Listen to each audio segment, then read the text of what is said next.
Mesdames et messieurs, bonjour, bienvenue dans votre émission Fact Show. Une femme positive au test PCR, c'est-à-dire à la COVID-19, peut-elle contaminer son enfant pendant la grossesse? Voilà ainsi formulée une préoccupation par les uns et les autres sur les réseaux sociaux. Pour en parler, nous avons invité le docteur Kofi Ebenezer Agbetiafan, directeur préfectoral de la santé Golfe, et Madame Sika Nyaniko, coordinatrice de Togo Tchèque, qui nous livrera les recherches effectuées sur la question. Madame Sika Nyaniko, bonjour. Docteur Agbetiafan, bonjour. Bonjour Bruno. Sika Nyaniko, quelles sont les préoccupations des uns et des autres concernant la transmission de la COVID-19 de la mère à l'enfant? Oui, Bruno, la question suscite des interrogations sur la toile. Les internautes se demandent si la transmission par voie fœtale est possible ou pas, d'autant plus que ce mode de transmission n'a pas été communiqué par les autorités sanitaires. Et selon les recherches de Togo Tchèque, qu'avez-vous trouvé comme information? Une étude française parue le 14 juillet 2020 dans la revue Nature Communication informe qu'une contamination intra-utérine est possible. Cette conclusion émane de l'analyse des prélèvements sanguins d'une maman porteuse du virus de la COVID-19 ayant accouché d'un petit garçon en mars 2020. Selon cette étude, après l'accouchement, le bébé né par césarienne a présenté des symptômes de l'infection. Mais il n'a reçu ni antiviraux ni aucun autre traitement spécifique. Il s'est progressivement rétabli et sorti de l'hôpital après 18 jours.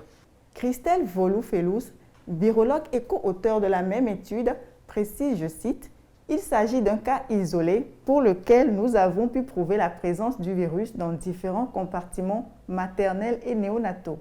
La possibilité de transmission du virus en cours de grossesse est donc avérée. Le virus a été retrouvé dans des quantités importantes dans le placenta, le liquide amniotique, le sang maternel, le sang de cordon et en postnatal. » C'est ce qu'elle a confié au magazine féminin en ligne journaldesfemmes.com dans un article publié le 22 mars 2021.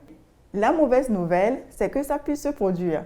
La bonne nouvelle est que c'est rare, a commenté Dr Delika de l'hôpital Antoine Béclair de Clamart en France, qui a aussi participé à l'étude. Ces propos sont rapportés par l'agence France Presse dans un article publié le 14 juillet 2020.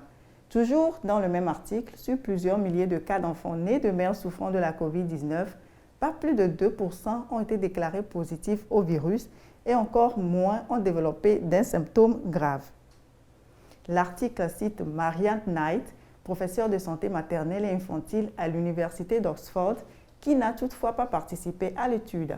Le principal message pour les femmes enceintes reste d'éviter l'infection par le lavage des mains et la distanciation sociale, a insisté l'experte. Docteur Agbetiafan, vous êtes médecin, vous êtes pédiatre. Dites-moi la main sur le cœur. Une mère peut-elle transmettre la COVID-19 à son enfant? Vous savez, pour ce qui concerne les recherches scientifiques ou les déclarations scientifiques, il y a un cadre réglementaire, légal, assez clair, bien structuré, bien défini, que les scientifiques maîtrisent.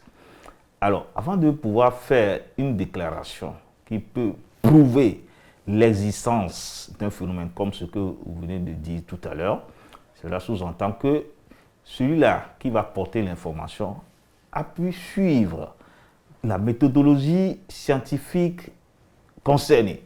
Et cela, il a pu avoir l'agrément d'un collège scientifique qui a pu lire ces publications ou suivre ces recherches, voir si toutes les méthodologies sont respectées. Si tel n'est pas le cas, ça va être de la pagaille, un peu de tout. Vous-même, vous pouvez rester là-bas et faire une observation et supposer que cette observation, elle est une vérité d'église. Non, les choses ne se passent pas comme ça.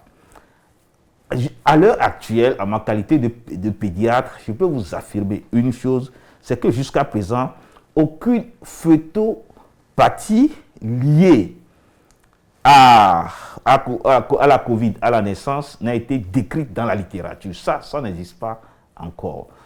Et aussi, toutes les recherches, les publications que Sika vient tout à l'heure de nous dire, ce sont des cas assez rares, comme elle-même l'a dit, et on n'a pas assez de recul, et on n'a pas un nombre assez important de cas avant de pouvoir l'affirmer. Donc, on n'est que dans la phase de l'hypothèse. Les résultats d'une recherche peuvent constituer l'hypothèse pour d'autres recherches. Nous sommes actuellement dans cette étape de la recherche qui pouvait nous prouver plus tard peut-être que effectivement la transmission de la mère à l'enfant lorsque le fœtus était encore dans le ventre de l'enfant était possible ou durant l'accouchement. Toutefois, nous savons que durant l'allaitement, et quand on connaît bien les modes de transmission de ce virus-là, une mère contaminée qui allaite son enfant sans respecter des mesures barrières, des fois même je pourrais dire des mesures barrières additionnelles, et bien la mère peut contaminer l'enfant. Pas forcément nécessairement à travers le lait maternel, mais toujours à travers les autres modes de contamination classiques que nous connaissons, comme par exemple la voie aérienne ou bien respiratoire, si cette mère qui allaite son enfant, qui est vraiment en contact avec son enfant, eh bien, ne porte pas la bavette ou le cache-nez, par exemple, ne se lave pas, ne pratique pas une hygiène corporelle assez rigoureuse avant de pouvoir mettre son enfant en contact avec elle. Donc, elle peut effectivement transmettre cette maladie à l'enfant. Ça, c'est classique, c'est connu. Maintenant, la transmission fœtale, lorsque l'enfant était dans le ventre ou durant l'accouchement, les données dont nous disposons sont encore très infimes pour qu'on puisse tirer une conclusion assez claire et assez nette. Nous arrivons à la fin de ce Fact Show. Je lui dis merci. Merci au docteur Kofi Ebenezer Agbetiafan, directeur préfectoral de la santé Golfe. Merci aussi à Sika Nyaniko, coordinatrice de la plateforme de vérification des informations TogoCheck. Merci aussi à vous, auditeurs, qui êtes toujours scotchés à cette émission de Fact Show. Portez-vous bien. À très bientôt.